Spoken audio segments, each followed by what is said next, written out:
Voici les erreurs les plus fréquentes à éviter lorsqu'on travaille avec une plateforme élévatrice à ciseaux. Erreur numéro 1. Opérer l'appareil sans être formé.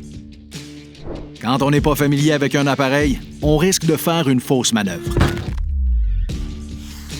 Avant d'opérer une plateforme élévatrice à ciseaux, il est obligatoire d'avoir réussi les volets théoriques et pratiques d'une formation certifiée et d'avoir suivi une formation de rappel à tous les 5 ans. Il faut toujours se familiariser avec l'appareil qu'on utilise et les règles de sécurité. Erreur numéro 2. Négliger l'inspection de l'appareil. Si on néglige l'inspection préventive, on risque de ne pas déceler des problèmes qui causeront des défaillances et des accidents. L'opérateur doit faire une inspection visuelle et fonctionnelle tous les jours ou tous les débuts de quart de travail et remplir la fiche d'inspection. Si l'appareil est défectueux ou brisé, on ne l'utilise pas et on avertit son responsable. Un technicien formé et qualifié doit effectuer une inspection aux 200 heures ou selon les recommandations du fabricant et une inspection annuelle à tous les 12 mois ou aux 700 heures. Un technicien formé doit aussi faire une inspection sous la surveillance d'un ingénieur 10 ans après la construction de l'appareil et tous les 5 ans par la suite, après un incident ayant causé des dommages structuraux et après un changement de propriétaire. Erreur numéro 3. Travailler sur un sol instable. Les sols instables peuvent causer un renversement. Avant de circuler, il faut s'assurer que le terrain est libre de bosses, trous et de débris. Avant de déployer l'appareil, il doit reposer sur une surface stable et être de niveau. Il faut s'assurer que le sol est encore adéquat après les averses et en période de gel-dégel. Sur une pente, il faut toujours conduire abaissé. Il ne faut jamais conduire sur des pentes qui dépassent les valeurs maximales établies par le fabricant. Si le sol est irrégulier ou s'il y a des obstacles ou des trous, il faut abaisser la plateforme avant de se déplacer.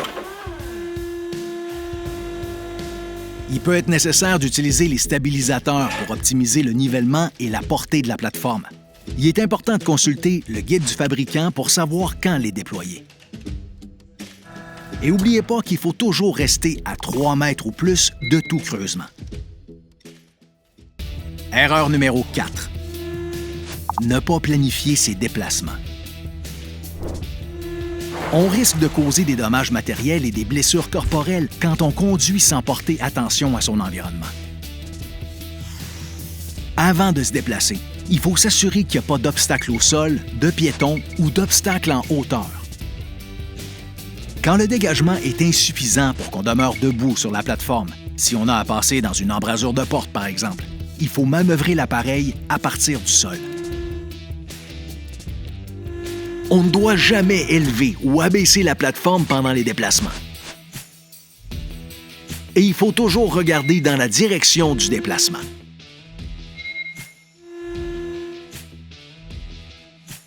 Erreur numéro 5.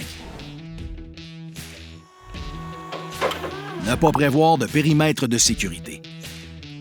Les piétons peuvent être blessés pendant les déplacements et les manœuvres. C'est pourquoi il faut installer un périmètre de sécurité pour empêcher les travailleurs de circuler dans la zone d'opération. Comme ça, on les protège contre les écrasements et la chute d'objets de la plateforme. Erreur numéro 6. Quitter le plancher de la plateforme. En quittant le plancher, on est à risque de faire une chute ou de déstabiliser l'appareil et de causer un renversement. Il ne faut jamais monter ou se pencher sur le garde-corps. Il ne faut pas non plus utiliser un madrier, une échelle ou un autre équipement pour atteindre quelque chose qui est hors de portée. Pendant les déplacements et les manœuvres, on doit garder toutes les parties du corps à l'intérieur de la plateforme. En passant, il est interdit d'utiliser une plateforme pour transférer des personnes d'un étage à un autre comme un ascenseur. Erreur numéro 7. Être mal attaché. Si on n'utilise pas le point d'attache conforme, on augmente le risque de blessures graves. Même s'il n'est pas obligatoire de s'attacher dans une plateforme élévatrice à ciseaux, il est fortement recommandé de le faire. Et quand on le fait, il faut utiliser le point d'ancrage prévu à cet effet. Un garde-corps, c'est pas un point d'attache conforme. Il faut aussi s'assurer que les portes ou les chaînes sont fermées et enclenchées en tout temps. Il faut utiliser les moyens spécialement conçus pour accéder à la plateforme.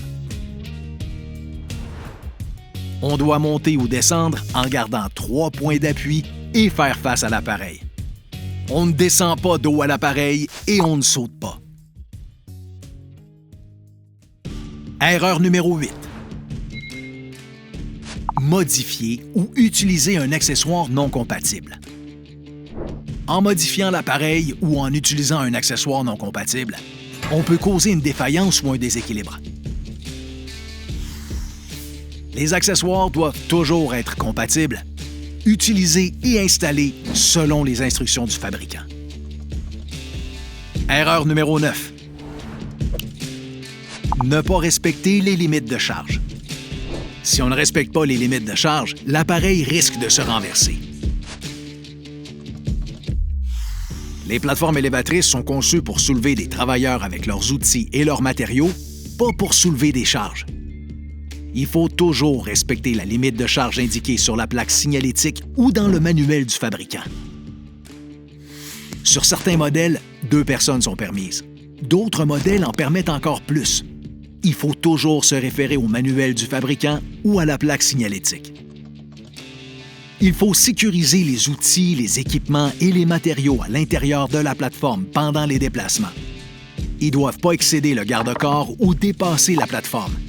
Et ils doivent jamais reposer sur le garde-corps. Pour éviter de créer un déséquilibre, il ne faut pas tout mettre dans un coin. Il faut plutôt distribuer les matériaux et les outils. Erreur numéro 10. Utiliser la plateforme lors de conditions météo défavorables. Le vent peut causer un renversement quand l'appareil est déployé. Il est important de respecter les valeurs maximales avec la plateforme en extension et d'éviter d'opérer l'appareil pendant des orages électriques. Erreur numéro 11. Travailler sous les lignes électriques. Il peut être difficile de respecter la distance minimale d'approche. Il faut utiliser une méthode de travail qui garantit le respect du 3 mètres. Si c'est impossible de garantir le respect de la distance d'approche, avant les travaux, il faut contacter le fournisseur d'électricité pour convenir d'une méthode de travail sécuritaire. N'oubliez pas que les plateformes élévatrices à ciseaux sont principalement conçues pour lever des personnes qui doivent faire des travaux en hauteur. Si vous voulez lever des charges, il faut utiliser un chariot élévateur. Pour plus de détails et l'ensemble des consignes de sécurité, consultez les programmes de prévention et les FAS de l'APCHQ.